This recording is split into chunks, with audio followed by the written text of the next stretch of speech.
है क्या, ये किस वक्त आइन में शामिल किया गया, उसके मकासद क्या थे, और फिर जो केस चल रहा था और वो किस तरह से कोर्ट में गया और उसके बाद उसका एक फ़ैसला आया। फिर उसके हवाले से जब दोबारा नज़रसानी शुदा अपीलें थी, उसके हवाले से आज हमने देखा कि सुप्रीम कोर्ट ने एक और फ़ैसला दिया।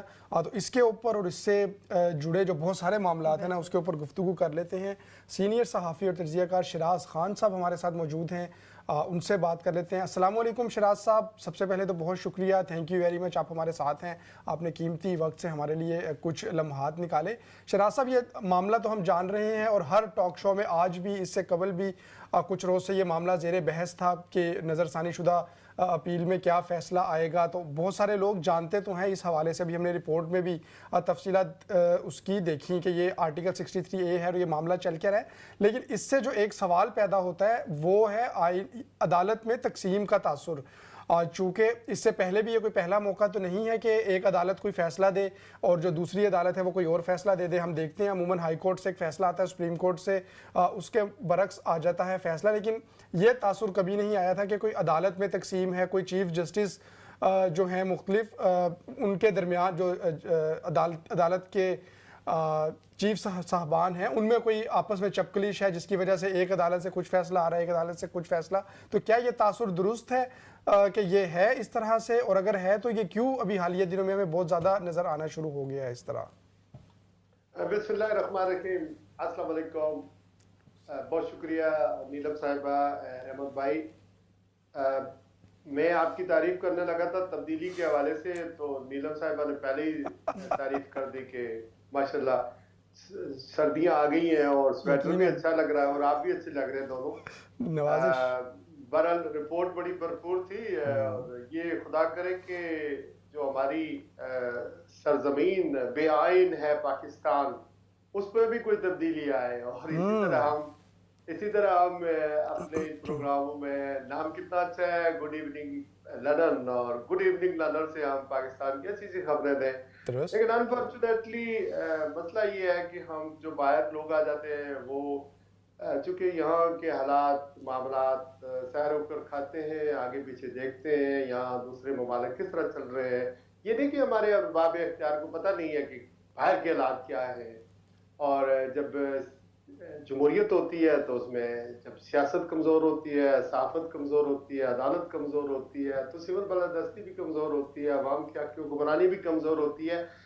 अच्छा, आपने रिपोर्ट जो जाहिर की उसमें तो आपने बता दिया, और आपका सवाल भी मुझे ये पहला तो इनिशियल मेरा रिस्पॉन्स इसके ऊपर ये है कि बड़ा अनफॉर्चुनेट है कि सुप्रीम कोर्ट एक वो अदालत है जिसने सेफ गार्ड करना है कॉन्स्टिट्यूशन को, जिसने यकीनी बनाना है आइन के तहफ़्फ़ुज़ को। चूँकि आइन और सुप्रीम कोर्ट दोनों ऐसी चीज़ें हैं जो जिसका ताल्लुक पब्लिक इंटरेस्ट से होता है, अवामी मफाद आमा जिसको कहते हैं। अच्छा, यहाँ पर मैं आपको ये बता दूँ कि जो बरतानिया में है रूल वो ये है कि यहाँ पार्लियामेंट के अंदर कोई कदगन नहीं है कि कोई वोट एमपी अपनी पार्टी के अगेंस्ट दे सकता है या नहीं दे सकता। वोट स्टिल होगा, यानी गिना जाएगा। कोई बिल आता है तो वोट जो है वो कोई पार्टी का मेंबर नहीं देता है या वो फ्लोर पर रहता ही नहीं, वोटिंग के सिस्टम में हिस्सा नहीं लेता या अगेंस्ट देता अपनी पार्टी पॉलिसी के खिलाफ, तो उसको कोई यानी उसके खिलाफ कोई कार्रवाई नहीं की जाएगी। सिर्फ वो पार्टी जिसका वो मेंबर है या वो जिस मैंडेट से, जिस नजरिए के साथ, जिस लीडर के नजरिए के साथ वो खड़ा रहा, पार्टी के पॉलिसी के तहत रहा और उसने इलेक्शन जीता, अपने कंस्टिट्यूएंट ने उसको वोट दिया, तो वो पार्टी जो है उसको निकाल देगी, सस्पेंड कर देगी या उससे कोई तफसीलात या कोई मांगेगी कि आपने ऐसा क्यों किया। तो बाज़ औक़ात ऐसा भी होता है कि जो एमपीज हैं वो अपनी पार्टी पॉलिसी से नाला होकर रिजाइन भी देते हैं उस पार्टी से, लेकिन वो बदस्तूर नायल नहीं होते, बल्कि वो मेंबर ऑफ पार्लियामेंट भी रहते हैं और तनख्वाह भी लेते हैं। सिर्फ उस पार्टी के नैरेटिव से वो इख्तलाफ करके वो अलग चले जाते हैं। तो ऐसा कई बार हुआ है। लेकिन पाकिस्तान के ओरिजिनल कॉन्स्टिट्यूशन 1973 में ये बात नहीं थी।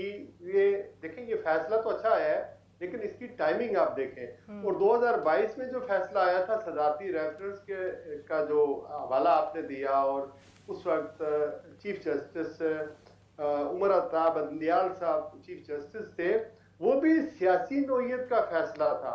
लेकिन आज जो आया है फैसला, ये भी इसकी टाइमिंग भी और सियासी नोयत का फैसला है। अगर मैं आपको पीछे ले जाऊं, मतलब ये मेरे पास किताब पढ़ी हुई है आईन पाकिस्तान की, और डॉक्टर सफ्तर महमूद अल्लाह ताला गरी की रहमत करे, उनकी बख्शिश करे। ये 63 की सेक्शन 63(1) है, उसके तहत लिखते हैं कि अरकीन मजलिस शुरा, जिनको मेंबर ऑफ पार्लियामेंट कहा जाता है, इस पर मजीद पाबंदियां लगा दी गई, चूंकि 1997 में मंजूर होने वाली 14वीं आईनी तरमीम का नतीजा है। यानी नवाज शरीफ के दौर में पास होने वाली 14वीं आईनी तरमीम का मकसद पार्टी वफादारी और पार्टी डिसिप्लिन के तस्वर को मजबूत करना था, ताकि पार्टी टिकट पर मुंतखब होने वाले अरकान वफादारियां न बदले और न ही पार्टी डिसिप्लिन को तोड़े।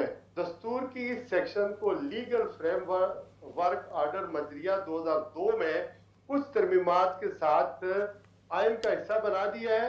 चुनांचे अगर मजलिस शुरा पार्लियामेंट में किसी एक बाकायदा पार्लिमानी पार्टी का कोई रुकन नंबर 1 अपनी पार्टी से इस्तीफा दे दे या किसी और पार्टी में शामिल हो जाए, नंबर 2, या वो अपनी पार्लिमानी पार्टी की हदायत के खिलाफ ऐसे मौके पर वोट दे या वोट देने से इजतनाब करे जब वजीर आजम वजीर आला का इंतखाब होना हो, या अदम एतमाद हो, या अदम एतमाद का वोट लिया जा रहा हो, या माली बिल पर वोटिंग का मौका हो, तो उस सूरत में वो अपनी पार्लिमानी पार्टी के अंदर मौजूद नहीं रहेगा। यानी कि 97 में, फिर 2002 में, यानी 97 में मियां नवाज शरीफ साहब की हुकूमत के दौर में ये शिक डाली गई थी, और 2022 में ये सियासी नोयत की थी। उस वक्त उमर बंदयाल थे और सदारती रेफरेंस पीटीआई की हुकूमत खत्म हुई थी, और उस वक्त पंजाब की हुकूमत खत्म हुई थी,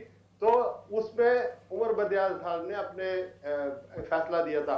और आज 2022 में 2024 में देखें कि ये जो काजी फाइज ईसा अली मरतबत जनाब चीफ जस्टिस ऑफ पाकिस्तान है, इन्होंने खुद आने के साथ ही वो प्रैक्टिस एंड प्रोसीजर बिल को फुल कोर्ट बनाकर सुना था, और सुप्रीम कोर्ट के 3 जजेस जो है उनकी एक कमेटी बननी थी, वही बेंच बनाएंगे, वही फॉर्मेशन ऑफ वो सो मोटो ऑर्डर लेंगे, एक्शन लेंगे, उनकी मशावरत से बेंच बनेंगे। तो अभी जब हुकूमत फंसी तो उसने ये किया कि एक सदारती ऑर्डिनेंस जारी किया, और वो अख्तियारात बेंच बनाने का 3 जजों को छोड़कर अकेले ही वो मास्टर ऑफ द रूस्टर्स जो है वो बना दिया काजी फाइज इस्सक को दोबारा। तो आप ये देखें कि नजरिए जरूरत के मुताबिक जब आइन के अंदर आप फिडलिंग करेंगे तो फिर मुतनाज़ा सूरत होगी, और फिर एक ऐसा चीफ जस्टिस जो 20 दिन के बाद जाने वाला है। बिल्कुल। और वो आज जिस जज ने ये फैसला लिखा वो है सीनियर तरीन जज मुनीम अख्तर और मंसूर अली शाह।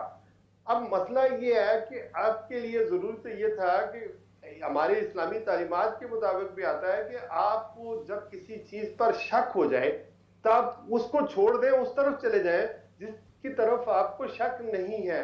तो बजाय ये कि आप फुल कोर्ट बनाने के, आपकी अगर नीयत ठीक नहीं है, देखिए यहाँ कोई भागे तो नहीं जा रहा, नहीं कितने अरसे से ये बिल पड़ा हुआ था, हुकूमत की नजरसानी केस का ये जो फैसला था। लेकिन यहाँ पर मसला ये है कि एक हुकूमत चाह रही है कि एक आईनी अदालत बनाई जाए, और जो लोग यानी फ्लोर क्रॉसिंग करेंगे, मसला ये है कि हुकूमत के पास आईनी लेजिस्लेशन के लिए या आईनी अदालत बनाने के लिए या आईनी कोर्ट्स बनाने के लिए नंबर्स पूरे नहीं है, और नंबर्स को पूरा करने के लिए जो आपका ओरिजिनल सवाल है ये सारा गौरव दंदर किया गया। और शिराज खान साहब ये पूछना चाहूंगी कि जैसे कि आप भी इस जानिब इशारा कर रहे हैं कि सब कुछ आईनी अदालत के कयाम और आईनी तरमीम के लिए किया जा रहा है, तो क्या आपको लगता है कि ये हरबा कामयाब हो पाएगा हुकूमत का? क्योंकि पहले तो एक वक्त ये भी था कि सुनने में आता था कि एक आर्मी के सीनियर ऑफिसर हैं वो पार्लियामेंट में मौजूद होते हैं और बिल्स भी पास हो जाते हैं, कवानीन भी बन जाते हैं बड़ी आसानी से, तो क्या अब वो लम्हा आ चुका है कि लोग थोड़ा सा रेजिस्ट करते हैं, इस वजह से अब थोड़ा तरीका कार चेंज करके और आईनी एतबार से रिलैक्सेशन दे के उस तरह से करने की कोशिश की जा रही है? तो ये हरबा आखिरी हरबा है ये जो कि हुकूमत करना अपनाने की कोशिश कर रही है आईनी तरमीम के लिए, कामयाब हो पाएगा ये? देखिए, जब से नीलम, बड़ा अच्छा सवाल आपने पूछा है।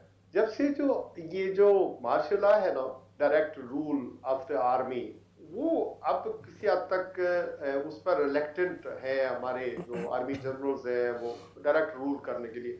तो अब होता क्या है कि ये जो हम कुछ अरसे से देखते हैं कि जो हमारा सुप्रीम कोर्ट है वो एस्टेब्लिशमेंट की, आप समझ लें कि एक्सटेंशन ही, उसको तो सी समझे आप, कि जो फैसले हमारी एस्टेब्लिशमेंट नहीं कर सकती वो अदलिया से करवाती है। और यही बात हमने जस्टिस साकिब निसार साहब चीफ जस्टिस से तो उनके दौर में देखा। यही बात जब मियां नवाज शरीफ की नाअहली की बात आई तो हमने अदालत को देखा। फिर यूसुफ रजा गिलानी को जब घर भेजा गया तो हमने देखा कि अदालत ने ये सब कुछ किया।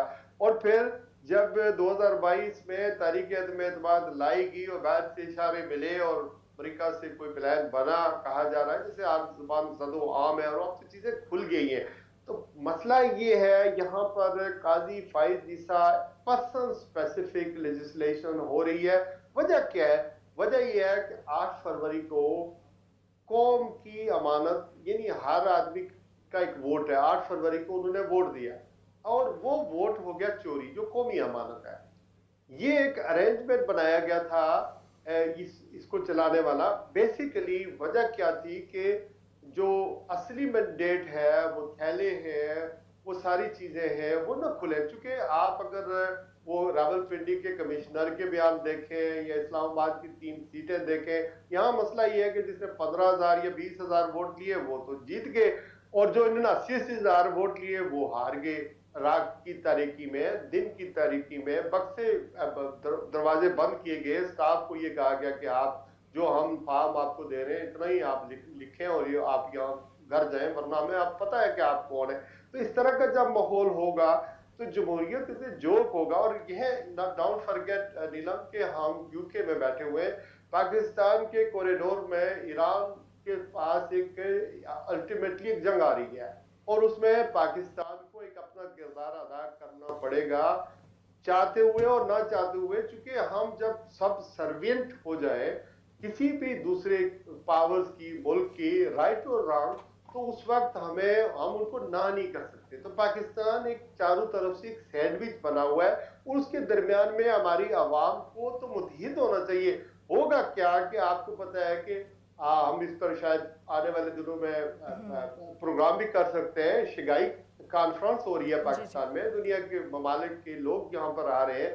तो होना तो ये चाहिए कि जो प्रोटेस्ट हो रहे हैं, आप दफा 144 नाफिज कर रहे हैं, लोगों को प्रोटेस्ट नहीं करने दे रहे, आइन की वायलेशन कर रहे हैं, आपने लोगों का मैंडेट चोरी किया हुआ है, आपने उन लोगों को बैठा दिया जो जिनका मैंडेट है नहीं और वो हुकूमत कर रहे हैं। मैं तो साफी हूँ और आपको भी ये मशवरा दूंगा, जूनियर यंग लोग हैं, लेकिन आप भी साफी ही रहे, क्योंकि हमने तो कोई इलेक्शन तो लड़ना नहीं है, हमने कोई प्रिविलेज किसी से तो लेना नहीं है। लेकिन हक और सच की बात करें कि इस वक्त नून लीग या पीपल्स पार्टी या जो भी हमारी एस्टेब्लिशमेंट में अरेंज बनाया, उसका हमारी मुल्क को नुकसान हो रहा है, हमारी आवाम को नुकसान हो रहा है। और हमारी आवाम को की मर्जी के खिलाफ जो है पार्लियामेंट के अंदर उसको एक रबर स्टैंप के तौर पर बिठाया गया है। और फिर बंदे जो है, आपने इस लेजिस्लेशन के तहत हॉर्स ट्रेडिंग का और दूसरों को लोटे बनने का, अपनी वोट बेचने का, फ्लोर क्रॉसिंग का आपने एक मौका दे दिया है। तो ये तो जमहूरियत ना हुई ना। फिर ये हुआ आप और एक कैदी जो 15 महीने से जेल के अंदर मौजूद है, और वो एक कैदी आपसे उस एक का जिसके पास ना हुकूमत है, ना ताकत है, ना कुछ है, उस कैदी से, वो कैदी आपके सारे निजाम पर भारी है। तो आपको सोचना चाहिए ना, आपने सब कुछ कर लिया। जो अरेंजमेंट आपने PDM 1 में किया था या PDM 2 की जो अब हुकूमत है, ये है इन्होंने क्या इकानमी को चला दिया, इन्होंने क्या बिल्कुल आप लोगों सही को कह रहे हैं empower कि किया। अहमद यकीनन। एक्सट्रीम डेस्परेशन है और बिल्कुल। बाकी सारी तो संजीदा गुफ्तगू चल रही है, लेकिन जब शराज खान साहब ने दरमियान में हमें यंगस्टर्स का है ना, उस बात खुशी की हो मुझे गई। अलग से खुशी हुई है। उसकी वजह से ना, वैसे तो बड़ा दुख होता है, आपको पता है जब पाकिस्तान की दुरुस्त, सियासत का की बात हो रही होती है, तबसरा हो रहा था, लेकिन अब उन्होंने हमें यंगस्टर्स कह के ना हम पे भारी जिम्मेदारी आई थी। मैं ये कह रहा हूँ कि आप rising star of the journalism है, तो ये ट्रांसफॉर्मेशन है ना, ये देखें, ये लेगेसी जो होती है यकीनन।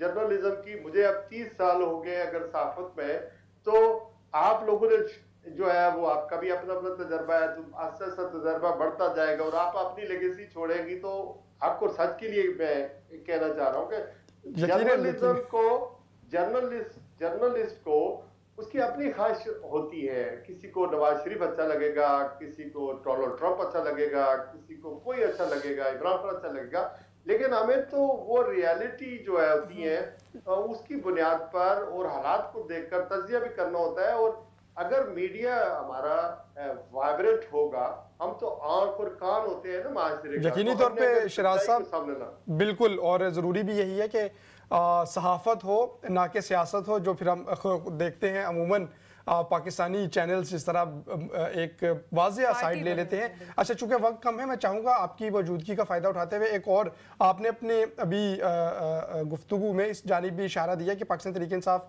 एहतजाज करना चाह रही है और आज से नहीं, वो मुसलसल करना चाह रही है, लेकिन अब कल जब उन्होंने डी चौक का ऐलान कर रखा है, हुकूमत ने दफ़ा 144 भी लगा दी है और बहुत सख्त बयानात आज दिए हैं मोहसिन नकवी साहब ने भी, और उसके साथ ही उनका ये भी कहना है कि पाकिस्तान तहरीक इंसाफ भी पाकिस्तान की ही सियासी जमात है और मलाइशियन वज़ीर आज़म जो हैं वो इस वक्त इस्लामाबाद में मौजूद हैं, तो पाकिस्तान तहरीक इंसाफ को चाहिए कि वो एहतजाज अगर करना चाहती है तो किसी मुतय्यन जगह पे कर ले, कोई जलसा कर ले, एहतजाज ना करे।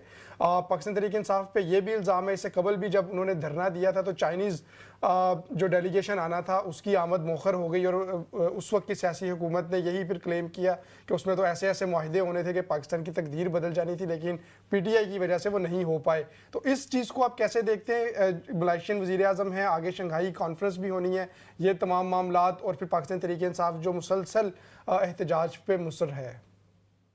देखिए, पोलराइजेशन माशरे के अंदर बहुत ज़्यादा है और इस तकसीम को यानी गहरा करने में, इंतशार को बढ़ाने में तो हुकूमत खुद उसमें शरीक है ना। देखिए, जो कोई एहतजाज करने आता है तो वो उसका तो एहतजाज उस वक्त कामयाब होगा ना कि वहां पर दुकानें बंद हो जाए, लोग कारोबार में न जाए, शहर बंद हो जाए, तो हुकूमत खुद ही शहर बंद कर देती है, कंडीशन लगा देती है, तो वो तो खुद ही एक वो कोई अभी घर से चलता नहीं। अब 8 दिन के लिए दफा 144 लग गया है। देखिए, आईने पाकिस्तान की रूह से हमें आज़ादी है एहतजाज की, पुरअमन एहतजाज की, ठीक है। और पुरअमन एहतजाज क्या होता है? एक टूल होता है, एक वेपन होता है। यहाँ पर हमने देखा कि हाफ मिलियन लोग जो है इसराइल के एग्रेशन के खिलाफ जो गाजा में हो रहा है, यहाँ हर सैटरडे को एहतजाज करते हैं लोगों को एहतजाज। जब इराक के अंदर उसके वहाँ बमबारी हो रही थी तो यहाँ स्टॉप द वॉर पे मिलियंस के मार्च थे। टोनी ब्लेयर का जो जब हुकूमत थी, गॉर्डन ब्राउन की थी, उस वक्त जो बमिंग थी और वो सारा सिस्टम जो है, शराज खान साहब, ज्यादा दूर क्या जाना, अभी यूनाइटेड नेशंस का जो सेशन था जिसमें दुनिया भर के जो लीडर्स थे तकारीर कर रहे थे, वहां पर उसके बाहर लोग एहतजाज के लिए मौजूद थे, यहाँ तक कि जो फ्रेंच प्रेसिडेंट है वो उनसे बात भी कर रहे थे और उनको सेटिस्फाई भी कर रहे थे कि हम नहीं वेपन्स दे रहे इसराइल को। तो अभी यूनाइटेड नेशंस का जो सेशन था जिसमें दुनिया भर के जो लीडर्स थे तकारीर कर रहे थे, वहां पर उसके बाहर लोग एहतजाज के लिए मौजूद थे, यहाँ तक कि जो फ्रेंच प्रेसिडेंट है वो उनसे बात भी कर रहे थे और उनको सेटिस्फाई भी कर रहे थे कि हम नहीं वेपन्स दे रहे इसराइल को। तो ये जो एक नैरेटिव बना दिया गया ना कि जब लोग आप अपना जमहूरी हक इस्तेमाल करते हुए एहतजाज करते हैं तो पता नहीं किसी दूसरे मुल्क का वजीर आजम नहीं आता, सदर नहीं आता, हमारे मुआहदे नहीं हो पाते, ये नैरेटिव इतना फैला दिया गया है कि सच लगना शुरू हो गया ये पाकिस्तान के तराजू में। बस वही बात है ना, साफी भी अपने, मीडिया भी अपने, तकसीम है ना सारा सिस्टम। ये तासर क्यों जाता है कि उमर बंदयाल जो है वो PTI का जज था और काजी फाइज ईसा नून लीग का जज है, या मंसूर शाह को अगर लगा दिया तो वो PTI का जज होगा, मनीब अख्तर को लगा दिया तो वो हुकूमत का जज होगा, फलां चैनल फलां का है। ये चूंकि ये हुकूमत ही डिवाइड करती है ना, हुकूमत ही डिवाइड करती है, हुकूमत ही इंतशार फैलाती है। अगर आप जमहूरी तरीके से इस मुल्क के हुक्मरान हो तो आपको एहतजाज से डरने की क्या जरूरत है। लोग आएंगे, जब लोग आएंगे नारे लगाएंगे, ये करेंगे, जितनी चीज आप जो दबाएंगे वो ज्यादा उभरेगी। पिछले 2022 से, अप्रैल 2022 से हुकूमत की इमरान खान साहब की, उस वक्त से सारी पार्टियां और प्लस एस्टैब्लिशमेंट प्लस जुडिशरी सारे तो एक पेज पर है ना। तो फिर उसके बाद इलेक्शन हो गए, किसी को कंपेन नहीं चल गई। इलेक्शन का रिजल्ट क्या निकला आपको पता है, लोग किधर थे, अवाम किधर थे। जितना ही लोगों को गुस्सा दिलाएंगे इतनी चीजें बाहर आ रही है। एक बंदा है वो जेल के अंदर बैठा हुआ है, उसके ऊपर सारे चार्जेस हो गए, आप बार बार उसको इन्वेस्टिगेट कर रहे हैं। उसकी बीवी को भी आप नेक शफात है, उसके ऊपर नंगा करके कपड़े उतार कर उसकी तलाशी ले रहे हैं, पता नहीं क्या क्या कर रहे हैं। इतनी बड़ी कंटेम्प्ट आप कर रहे हैं, लेकिन इसके बावजूद आपसे मुल्क नहीं चल रहा है। आपके पास सारी हुकूमत है, सारा कुछ है। आप बाहर के मुल्कों में, आपको पता है नीलम कि हमारा प्राइम मिनिस्टर 3 दिन यहाँ रहकर लंदन में गया है, उसकी कोई किसी के साथ कोई अट्रैक्शन हो गई हो, आपके साथ आपके चैनल पर अट्रैक्शन हो, आप लोगों से वो मिला हो, या किसी थिंक टैंक से वो मिला हो, या बिजनेस के हवाले से हम कर्जे मांग के बाहर से लाते हैं। अमेरिका में वो गए, उनका वो वहां पर मुलाकात नहीं हुई, जो बाइडेन से मुलाकात नहीं हुई, वहां कश्मीरी डायस्पोरा से, पाकिस्तानी डायस्पोरा से मुलाकात नहीं हुई है। तो ये छुपते फिरते हैं बाहर के मुल्कों में भी, और पाकिस्तान में जब जाते हैं, मूव करते हैं, तो सरकारी प्रोटोकॉल में जाते हैं। अवाम जो होती है ना किसी मुल्क की, वही असल में ताकत होती है। शहराज साहब बिल्कुल, बहुत शुक्रिया, थैंक यू वेरी मच, आप हमारे साथ मौजूद रहे। और बहुत शुक्रिया, आपने जो तमाम जो पहलू हैं उनका खूबसूरती से अहाता भी किया, हमें भी समझाया, और हमारे नाज़रीन को भी हमारी तारीफें भी की, उस पर आपका डबल शुक्रिया।